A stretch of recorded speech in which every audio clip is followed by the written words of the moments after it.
tema da semana, decore salteado, qual é? O que você pensa da vida? E o tema de hoje, qual é? Eu esqueci o meu controle. Se alguém puder me trazer, eu agradeço.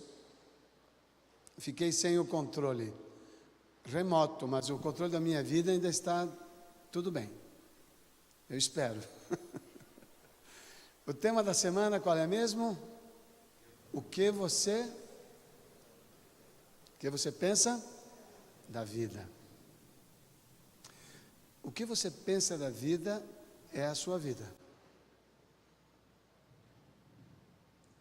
Quando uma pessoa diz assim, isso eu não consigo, isso eu não posso, ela não pode.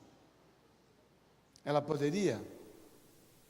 Geralmente poderia, mas se ela disser eu não posso, não pode. Porque o que você diz para si é mais importante do que o que qualquer outra pessoa possa dizer. Muitíssimo obrigado.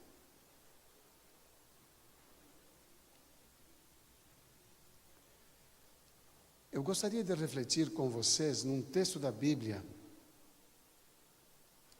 que eu considero uma joia preciosa. Está em Isaías, no capítulo 55, versículo, Isaías 55,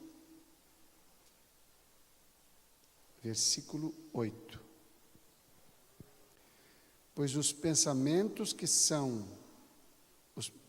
os meus pensamentos não são os pensamentos de vocês, nem os seus caminhos são os meus caminhos, declara o Senhor. Então vamos para o título de hoje da nossa reflexão. O que você pensa de quem? De Deus. O que você pensa de Deus? Não, esse vem depois. Era só o título da semana que está nesse mesmo slide. Tem o que você pensa da vida, daí tem o tema de ontem, aí o próximo slide é o de hoje, que é o que você pensa de Deus. Exatamente esse slide aí. Aqui eu clico, ele vem para o lugar.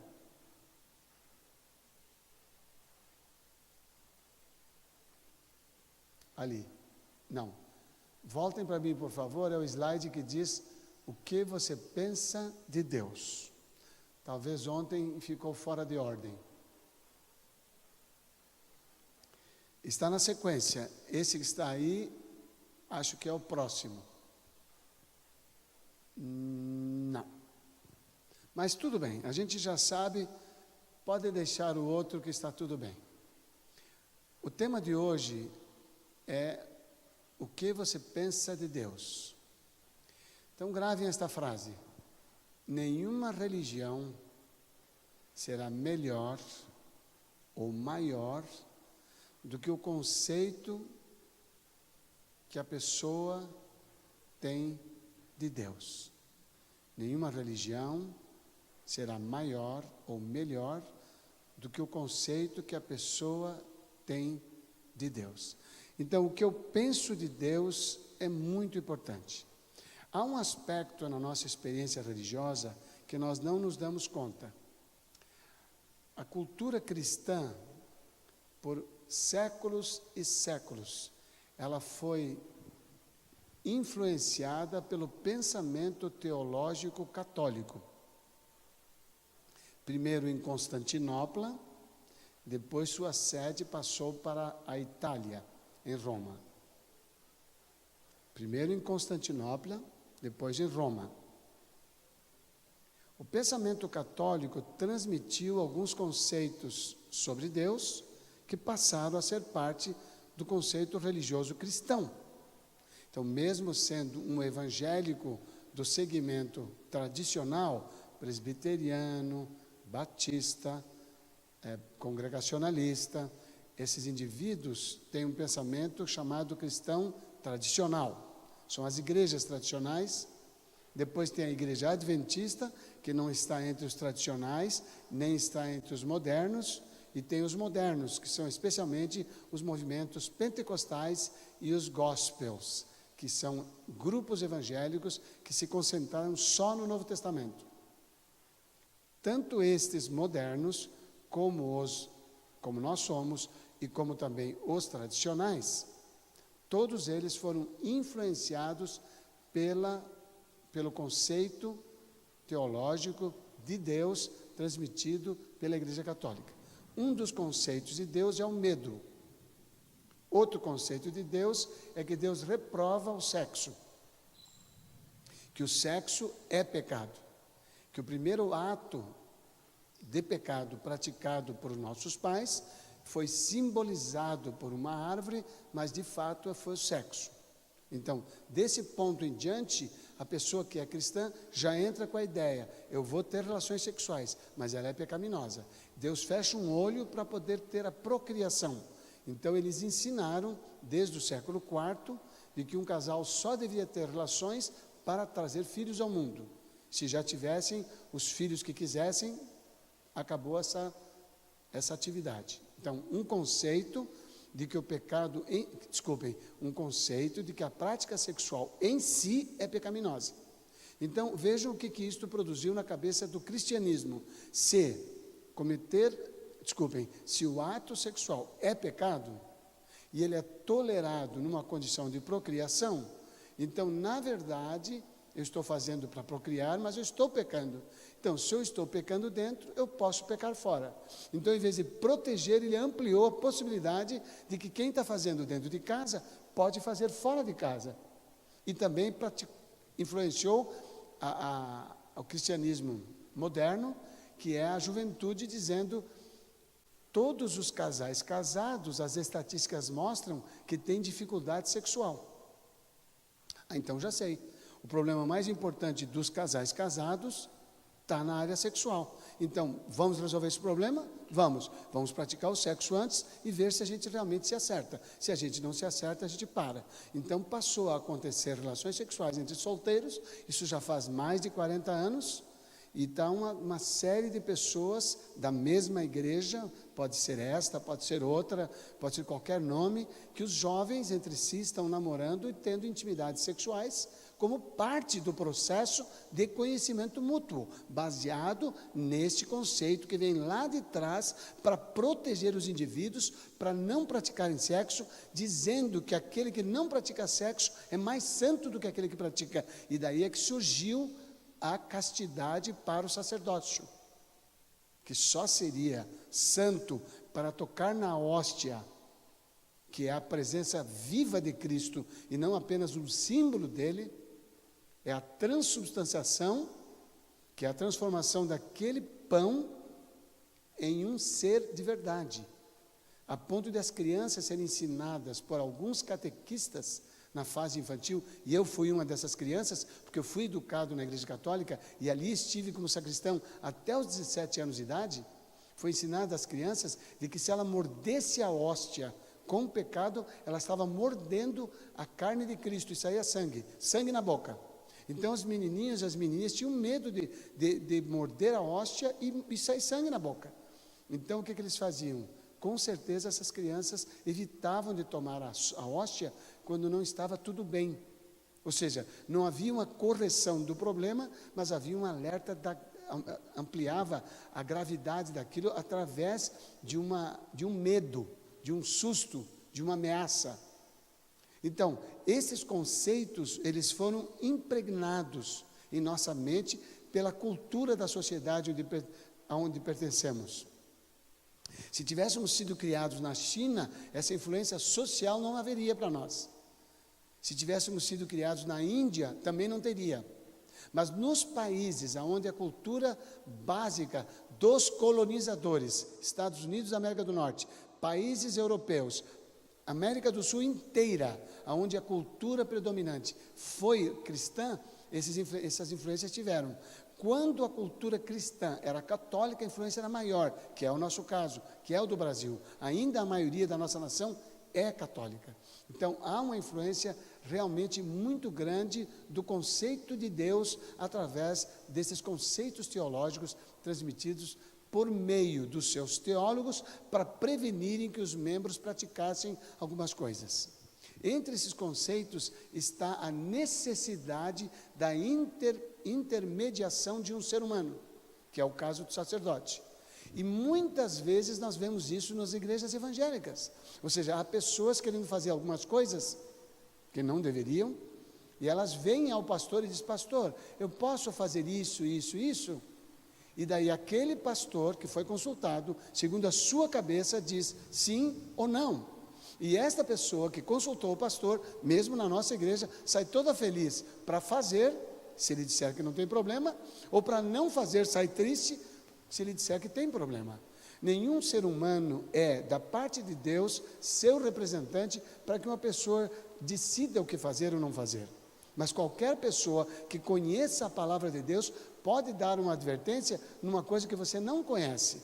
Você pode perguntar para alguém, qualquer colega seu, membro da sua igreja, ou membro de outra igreja que estuda a Bíblia: você sabe se isso está na Bíblia? A pessoa fala: sei, está no livro tal, capítulo tal, e aí você pode examinar. Mas onde está a resposta? Nesse amigo? Onde é que está a resposta? No assim diz o Senhor. Mas o que a cultura faz? A cultura faz isso. Nós somos movidos em grande parte, esse grupo que está aqui hoje à noite, e os que estão na internet também. Vocês não escapam disso. Muitos dos que estão aqui hoje e que estão na internet, estão na verdade praticando muita coisa com base no senso comum. O que quer dizer isso? O que quer dizer isso? Eu estou praticando a minha religião com base no senso comum. O que quer dizer isso? De uma hora para outra a gente acha que fazer certas coisas que antes eram erradas, agora não são mais. Quantos fazem? Eu tenho meu colega da escola sabatina, eu tenho meu colega que trabalha comigo, eu tenho outro que é não sei o quê, se eu conhecer 3 ou 4 pessoas que praticam, eu vou deduzir que aquilo pode ser praticado. Isso chama-se senso comum, que é onde tem maioria está correto. Aonde é na história da relação de Deus com os homens, aonde é que nós encontramos na história humana da relação de Deus conosco, na história humana, aonde é que nós encontramos que a maioria fazia a vontade de Deus? Teve algum momento da história da humanidade, que já vai 6.000 anos de existência, teve algum momento em que a maioria fez a vontade de Deus? Teve algum momento? Não teve esse momento. Nunca teve. Olhem a história, a humanidade antes do dilúvio. O que aconteceu com a maioria? Deus declarou a totalidade. Ele falou: a natureza humana é só para o mal. Vejam a situação do povo de Deus saindo do Egito, sob o comando de Moisés, enquanto ele buscava as tábuas da lei com Arão. Fizeram um bezerro, e o que Arão respondeu para Moisés? Não se irrite, meu irmão, não se irrite, meu senhor, mas você sabe que o coração humano é propenso para o mal. Isso não tem novidade, é desde o começo, desde que Deus permitiu a saída de Adão e Eva do jardim, sua tendência era para o mal. A nossa tendência é para o mal, e a nossa tendência não muda pela conversão, como também não muda pelo batismo. A tendência não muda, o que muda é a vontade.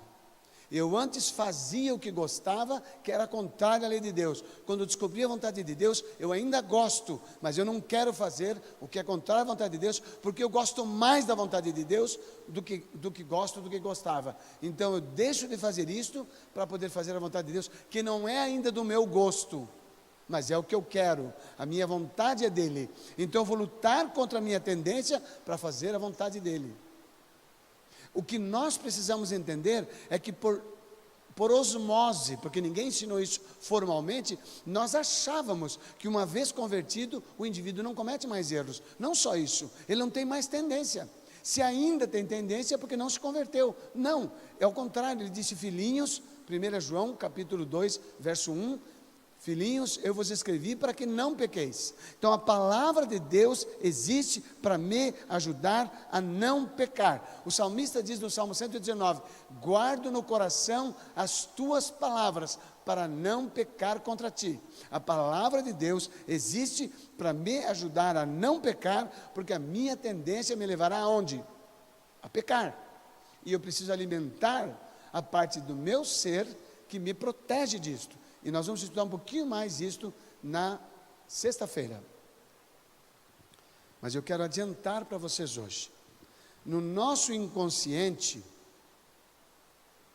quem de nós tem noção do que está no inconsciente? Nobody. Ninguém.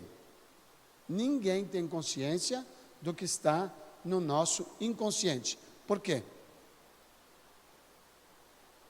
Porque é inconsciente. E no consciente? Bom, aí você acha que sabe tudo e domina tudo. Nós não teríamos um HD operacional capaz de lidar com tudo que precisamos no consciente, se tudo estivesse lá. Então, o nosso inconsciente é para armazenar coisas que é para ficar lá mesmo, porque o consciente vai estar operando, é a área de trabalho do computador na nossa cabeça, que vai estar lidando. Só que ele não gera nada. O consciente só executa. Ele não gera nada. Ele não ajuiza. O consciente não ajuiza. Ele executa. E é o nosso subconsciente, atualmente chamado de pré-consciente na psicologia moderna. O pré-consciente ou subconsciente é o que faz o juízo, é o que julga, faz, não faz, autoriza, não autoriza, agora sim, agora não, não faz sentido nenhum. Então é ele. Se eu não alimento o meu subconsciente, se eu não dou a ele informações morais que norteiem as minhas ações, o inconsciente manda os impulsos que vêm das minhas emoções, que vêm como eu já disse, do inconsciente, e eu vou executar, porque o meu consciente não ajuiza, ele executa. Por isso que no sábado eu falei, toda pessoa que diz, fiz sem querer, é pior. Por que é pior? Lembram por que é pior? Toda pessoa que diz, desculpe, fiz sem querer, por que é pior? Por que sem querer é pior? Porque ele fez tanto, que se tornou o quê? Hábito. E por ser hábito, não precisa mais pensar. Mas está pensando quando executa? Está, porque ninguém pode executar sem pensar. Ninguém pode executar sem o consciente. O que existe são pessoas adoecidas pelo domínio do seu inconsciente. Constantemente dando ordens e o seu consciente agindo e executando, porque o subconsciente não está alimentado. Imagine uma pessoa que escuta sobre palavras, textos, lê ou ouve sobre sexo o tempo todo. E o nosso corpo, a fonte mais forte de emoções que nós temos, de todas, são as sexuais. Maravilhosas. É do sexo que vem a nossa mais expressiva manifestação de afeto. Não só na relação com alguém que eu sou casado, mas na relação com qualquer pessoa. A minha sexualidade é que estimula a minha afetividade. Para abraçar um amigo e dizer, cara, mas que saudade, quanto tempo que eu não te via.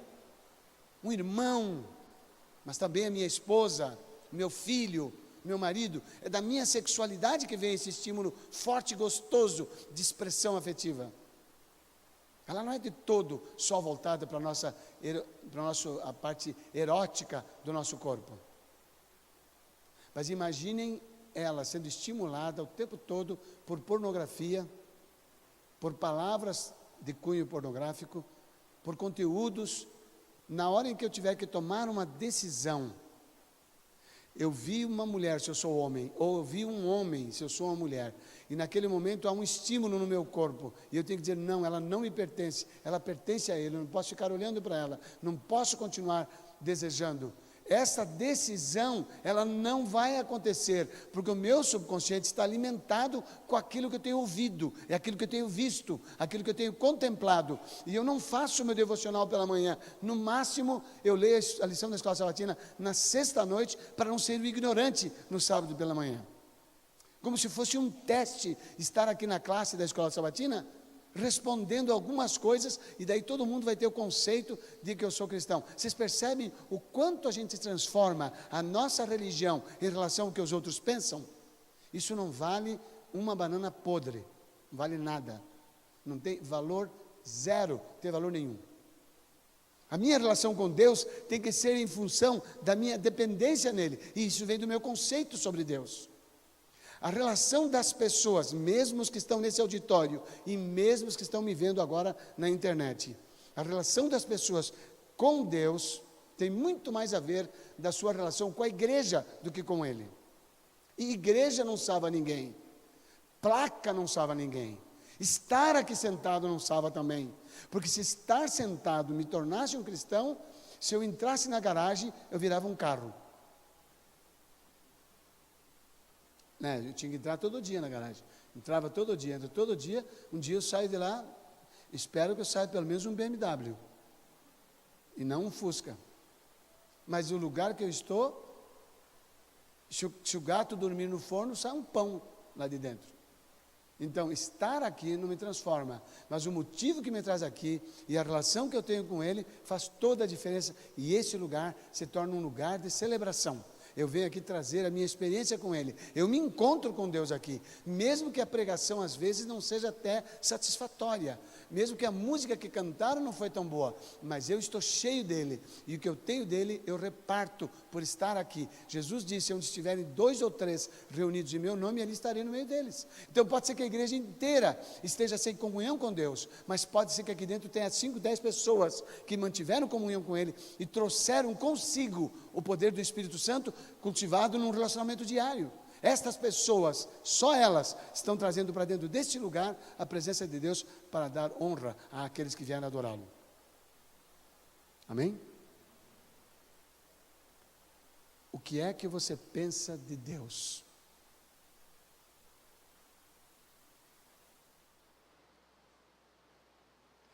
Todo cliente que eu atendo, precisa fazer compromisso em 3 pontos. Ponto número 1, força de vontade individual. Ele tem que querer ser ajudado para eu poder ajudá-lo. Independente do seu cônjuge. Se o cônjuge quer ou não. Força de vontade individual. Condição número 2, fidelidade aos conselhos dados. Se ele me procurou para orientá-lo, ele tem que ser fiel aos conselhos, como alguém que vai ao médico, recebe uma receita, compra o remédio e toma. No mesmo grau. O efeito colateral, que às vezes é negativo, que para ele é negativo, para o terapeuta é importante, porque dá uma informação que o cliente ou o paciente não pode dar. Não por ser mentiroso, mas porque ele não tem domínio do inconsciente que está guardado dentro dele. Ponto número 1. Força de vontade individual. Número 2, fidelidade aos conselhos. Número 3, confiança no poder de Deus. Toda vez que você tiver que lidar com a sua natureza, nenhum ser humano, nenhum terapeuta, nenhum ser humano poderá ajudá-lo a mudar essa situação. Toda vez que você tiver que lidar com a sua natureza herdada, somente o Criador dará a você poder de perseverança para lidar com ele, mesmo que orientado por um bom profissional. Então essa é uma condição que eu coloco. Agora imaginem vocês que hoje 35% das pessoas que eu ajudo não são cristãs. Hoje, nesse momento. Como é que fica nesta hora? Ele tem que ter confiança no poder de Deus. Primeira coisa que eles dizem para mim, o primeiro e o segundo tudo bem, o terceiro para mim não dá. Uns dizem, eu não, na verdade, eu tenho assim uma noção de Deus. Outro diz assim, eu sou ateu. Eu não creio nem na existência dele. Eu falei, então, você procura outra pessoa, não vou poder te ajudar. Você não pode fazer isso. Você tem uma porta comercial para atender uma pessoa que vem aqui, você não pode impor sobre mim a sua religião. Eu falei, não posso mesmo. E você não pode forçar que eu seja seu terapeuta se o método que eu tenho para você não funciona. Então, você vai feliz e eu fico feliz. A maioria deles, até hoje eu acho que 2 desistiram da terapia por causa dessa condição colocada. A maioria deles aceita. E aí vem a pergunta mais difícil. Como é que eu conheço a Deus? Olha que legal. Vocês já pensaram um ateu perguntar para você? Ok, tudo bem, eu quero fazer a terapia. Como é que eu conheço a Deus? Não tem uma pergunta mais gostosa que essa. Eu acho essa mais linda de todas. Falar, conhecer a Deus é só na Bíblia. Aí você assusta o ateu, porque falar também não exagera, né? A Bíblia, dá licença. Esse livro antigo, falei, então, ele é mais antigo do que os seus pecados. Aí ele se assusta. E aí começa a estudar a Bíblia. Sabe o que acontece com eles? Um espanto maravilhoso. Uma mudança gigantesca no conceito da vida. Mudam seus hábitos, dentro dos seus trabalhos, seu relacionamento familiar, seu relacionamento com colegas. Mudam hábitos. Imaginem eu falando para uma autoridade desse Brasil, cujo pai ocupou a maior autoridade do país, meu cliente, e eu dizendo para ele: você vai ter que agora reduzir o consumo de carne vermelha ao longo da semana. Você vai deixar a carne vermelha para um dia por semana. Eu acho que você vai fazer um churrasco no domingo. Então, faça isso. Nos outros dias você consuma carne apenas 3 vezes, carne branca, que pode ser o frango ou o peixe ou o frango, 3 vezes por semana. E vê se você consegue deixar 2 só nos vegetais e só nos cereais. Essa pessoa nunca viu sobre isso. Você tem que caminhar todos os dias, pelo menos 50 minutos. Você tem que fazer uma devoção pessoal, que é estudar a Bíblia com meditação, não um trecho grande, mas um trecho pequeno meditado, fazendo esta oração. Você abre a Bíblia e diga: Senhor, feche os seus olhos, diga: Senhor, eu quero ouvir a Tua voz. Eu quero conhecer a Tua vontade para mim hoje. Essa é a sua oração. Em nome de Jesus, amém.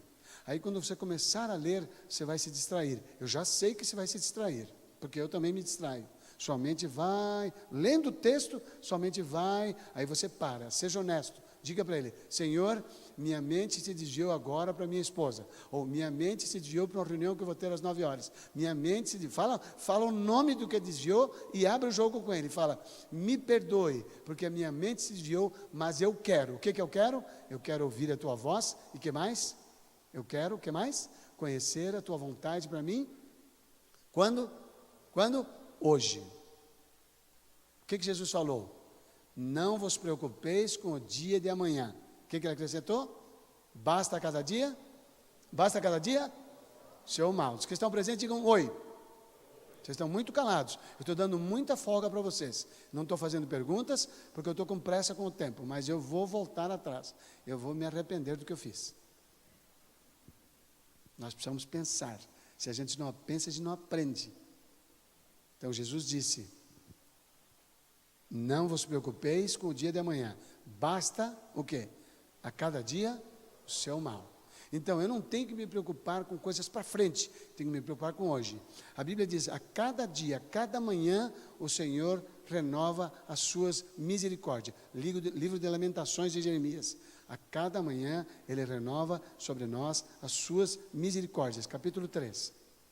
Razão pela qual não somos destruídos. Então, se Ele renova cada manhã as suas misericórdias, eu que sou pecador, falível e que corro o risco de me esquecer dele, eu preciso cada manhã renovar a minha fidelidade e confiança nele. Como é que eu faço isso? Pelo estudo da palavra meditado. Não 3 capítulos, como ensina o departamento JA. Isso não é útil. Isso não é, não é útil para a sua vida espiritual. Ele é útil para o seu conhecimento da Bíblia. Como literatura, ótimo, você teve uma ajuda literária, mas não teve ajuda espiritual. Mas ajuda espiritual, você tem que pegar o conteúdo pequeno e meditar muito sobre ele. Vai e volta, vai e volta, vai e volta. Imagine esses homens e mulheres fazendo isso. Esse homem que eu estou me referindo, ele estava de férias em Nova York, no inverno. E ele está caminhando todos os dias. Ele se curou até de uma doença física, um zumbido no ouvido, pela paz que encontrou com Jesus. Sai um amém nesse auditório, por favor.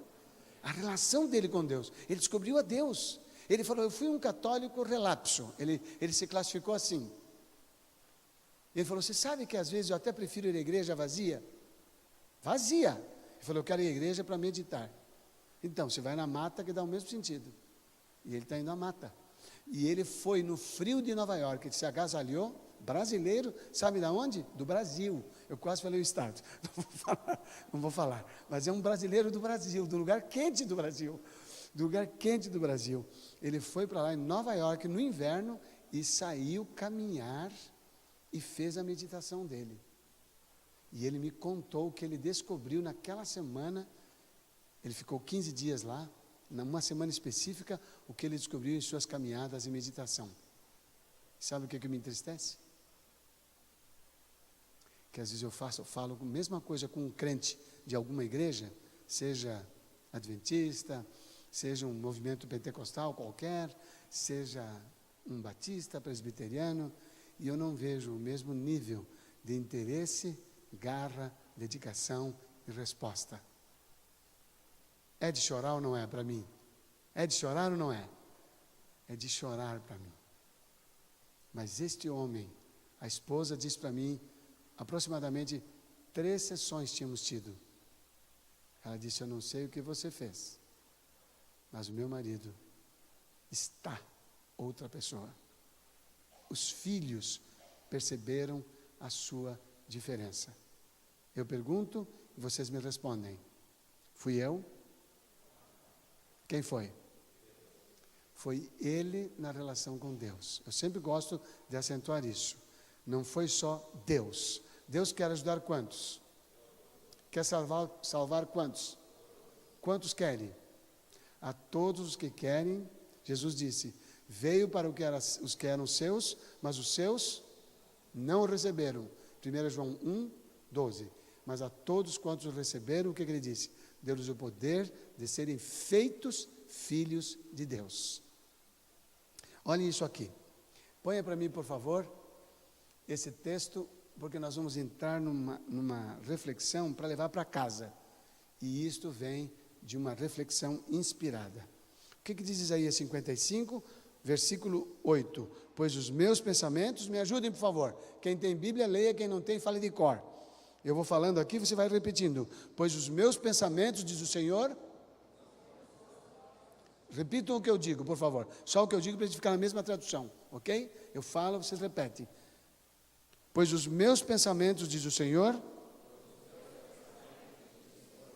não são os pensamentos de vocês,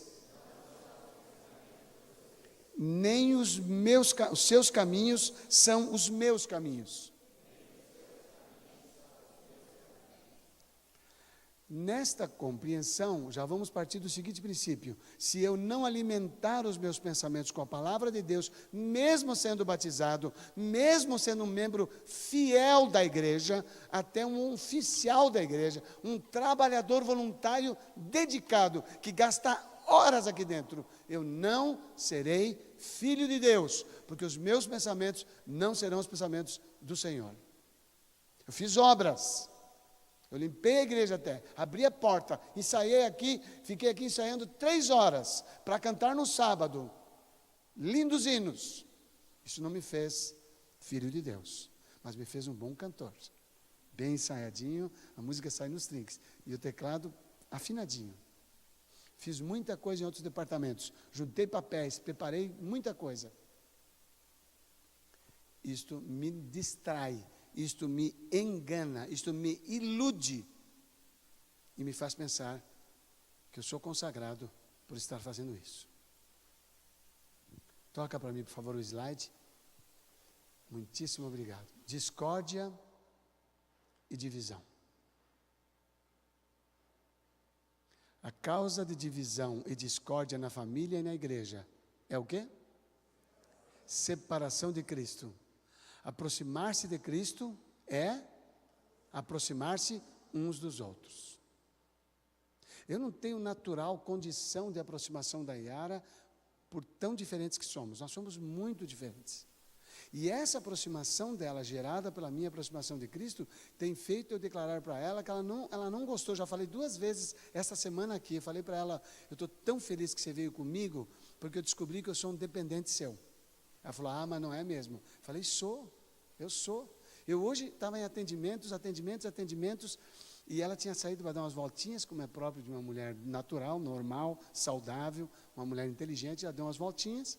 Então eu fiquei preocupado, indo para o quarto, indo para o nosso apartamentozinho lá na igreja central. Eu fiquei preocupado que eu ia chegar lá e não ia estar lá. Olha que coisa boba. Não é uma coisa boba? Eu estava pensando, vou para lá, ela não vai estar lá. O que aconteceu? Ela chegou, ela olhou no relógio, sabia que hora terminava o meu último atendimento e planejou para chegar um pouquinho antes, só que eu terminei antes e chegamos juntos. Andamos no corredor de mãos dadas, indo para o quarto. Olha que dependência gostosa de uma pessoa tão diferente, mas uma pessoa tão diferente, mas tão diferente que vocês não fazem ideia. Mas eu preciso dessa diferente, porque o que eu já tenho eu não preciso. Eu preciso do que eu não tenho. E ela já me disse que ela precisa do que eu tenho, graças a Deus. O que eu tenho é que ela não tem. Então, a causa da divisão não é porque são diferentes. Vocês são diferentes? Eu também sou. A causa da divisão e da discórdia qual é? Separação de Cristo. O segredo da verdadeira união na igreja e na família não é a diplomacia, não é o trato habilidoso, não é o sobre-humano esforço de vencer dificuldades. Teremos que fazer esforço para vencer dificuldades. Teremos que dar um trato habilidoso. Aprendemos isso ontem. Quando você vai considerar uma coisa que o outro fez que não gosta, cuide para não atingir a sua autoestima. Dizer, você nunca consegue, você nunca faz. Porque se ele não tem natural condição para fazer aquilo, provavelmente ele não vai fazer do jeito que eu quero. Mas eu posso chegar para ele e dizer de um jeito que o anima. Fala, eu sei que você tem dificuldade, mas você está melhorando. Você está conseguindo. Você está progredindo. Eu dou a ele um estímulo para continuar, mas ele fica ciente que não está fazendo ainda. Então, esse é um habilidoso trato. Ele vai ter que fazer diplomaticamente algumas aproximações. Eu vou precisar de diplomacia, eu vou precisar de trato habilidoso, eu vou precisar de sobre-humano esforço para vencer dificuldades, mas não é este o segredo. Se isto for feito, e isto, doutora, uma boa psicóloga, um bom terapeuta pode ajudar a pessoa a aprender a fazer. Às vezes até um pastor treinado pode, mas não vai produzir dentro da casa dele o segredo da verdadeira união. Porque o segredo da verdadeira união na igreja e na família é a união com Cristo. É o que diz ali. Embora haja muito disto a ser feito, o quê? Diplomacia, trato habilidoso e humano esforço, que foi o que aprendemos de sábado até hoje. De sábado até hoje, nós aprendemos sobre isso. Habilidoso trato, diplomacia, esforço para vencer dificuldades, até hoje. Mas esse não é o segredo. Qual é o segredo? A união com Cristo.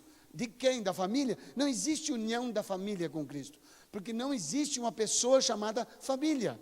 Existe um indivíduo, Edemar, chamado Filho de Deus. Existe uma pessoa chamada Yara, filha de Deus. E quando ela procura Deus, e quando eu procuro a Deus, a união entre nós dois influencia os nossos filhos. E nos unimos entre nós. Mas quando um dos dois não procura, mas um pelo menos procura, já entre eles, com certeza, não haverá dissensões, discórdia e divisão, como há em outras famílias. Eu sempre digo para os meus clientes, eu não preciso dos dois seguindo ao mesmo tempo as minhas orientações. Eu só preciso de um. Quando um começa a fazer, a história daquele casamento já muda. Pode tirar para mim, por favor. Eu quero chamar a atenção de vocês agora para o capítulo 29 de Jeremias. Jeremias 29.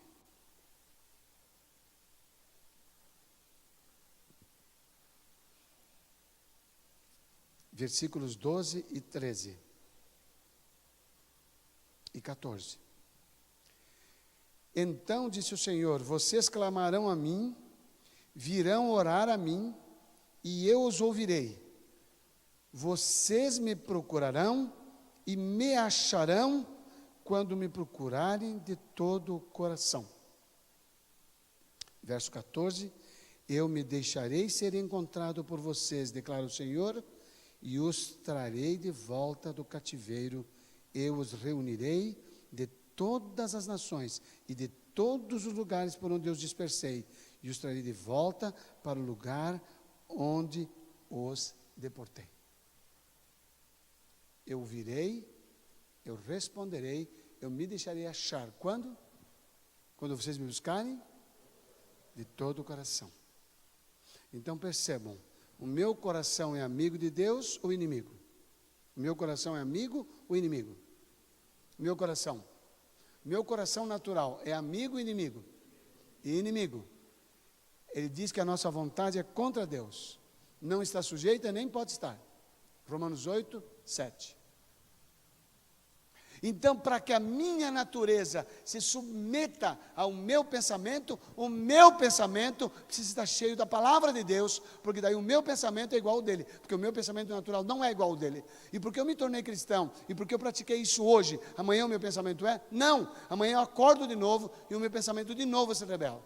Então, o que é que você pensa de Deus? É aquilo que você colocou na sua cabeça todos os dias, na primeira hora do dia, na sua meditação diária, na sua palavra. Não estou falando de meditação matinal. Não é nada de meditação matinal. Meditação matinal é alguém que teve esse privilégio de comungar com Deus, escreveu. É muito bonito, é muito bom. Pode servir como referência para o culto da noite. Não para meditação diária. A sua meditação diária tem que ser na palavra de Deus. Não comam pela mão dos outros a vida inteira. Podem até comer, mas não a vida inteira. Você tem que comer por si mesmo. E agora, vamos voltar? Please. Pega o seu instrumento. Não precisa carregar, que ele é pesado, mas pega aí. E vocês que são bonitinhos do microfone, venham para cá.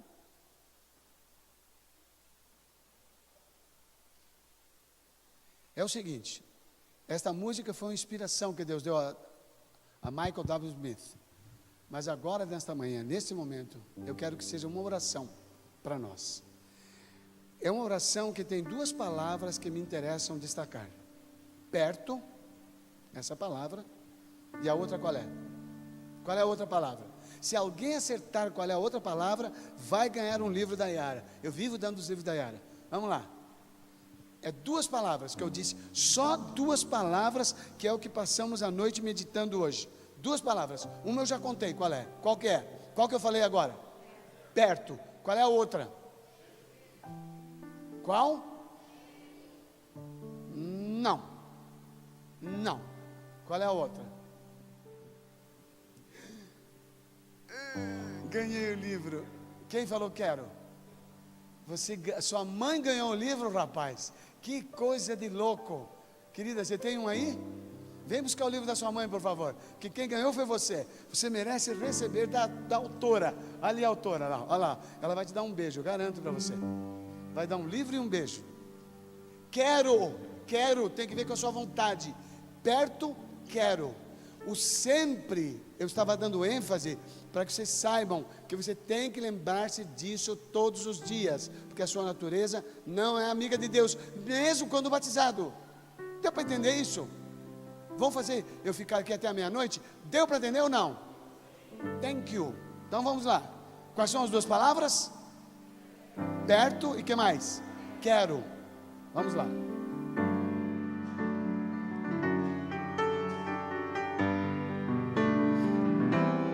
À medida que você for se entregar, vá levantando. Não levanta assim, não.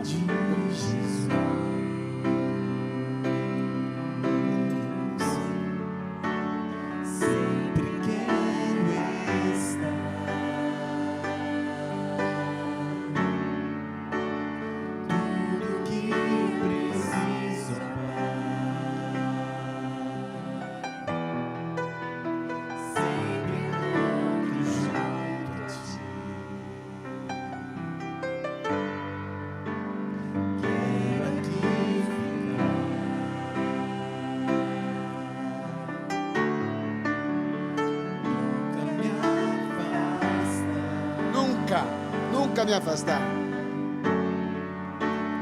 E ao me abraçar, Senhor, sinto teu amor por mim.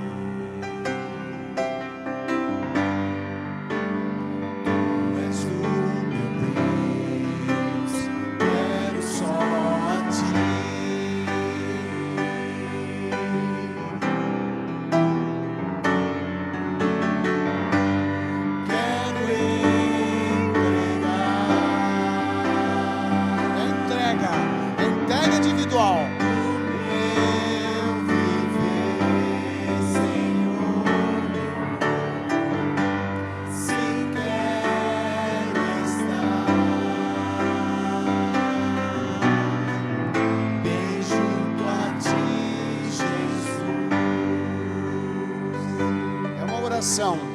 É uma entrega.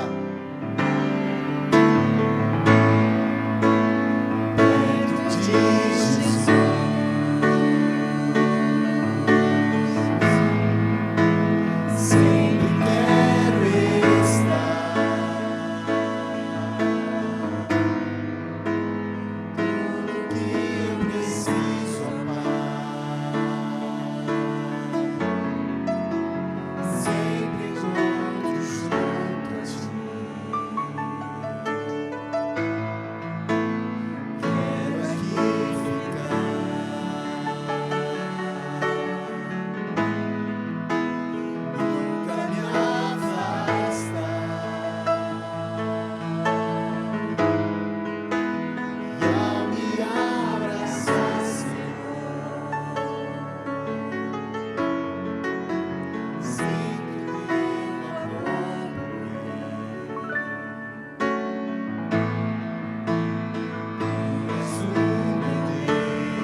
Quando?